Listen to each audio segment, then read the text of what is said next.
পিলখানা হত্যাকাণ্ড বিডিআর বিদ্রোহ নয়, বরং এক পরিকল্পিত হত্যাকাণ্ড বলে মন্তব্য করেছেন জামায়াত ইসলামীর সহকারী secretary general AHM Hamidur Rahman.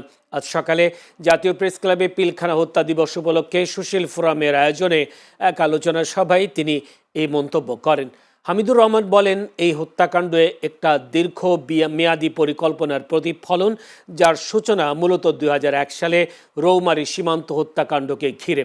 সুশীল ফোরামের সভাপতি মোহাম্মদ জাহিদের সভাপতিত্বে সংগঠনের সাধারণ সম্পাদক ডাক্তার আল হাসান মোবারক, সহসভাপতি ফজলুল করিম শামীম, সংগঠনের নেতৃবৃন্দ উপস্থিত ছিলেন।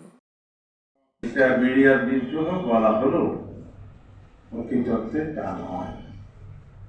তদন্ত কমিশন যেটা অন্তর্বর্তীকালীন সরকার করেছে, সে সময়ে মেজর জেনারেল ফজলুর রহমান যে রিপোর্ট দিয়েছেন তার আংশিক যে রিপোর্টে আসছে, এখানে স্পষ্ট করা হয়েছে এটা আকস্মিক কোনো ঘটনা নয়, বিদ্রোহের কোনো ঘটনা। উনি এটা একসময় ডিজি ছিলেন। এটা একটা সুপরিকল্পিত হত্যাকাণ্ড।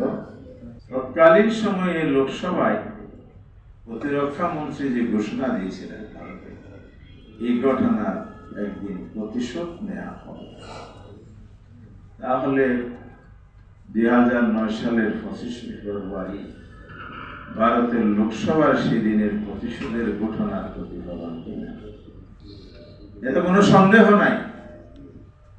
এটা সুপরিকল্পিত হত্যাকাণ্ড।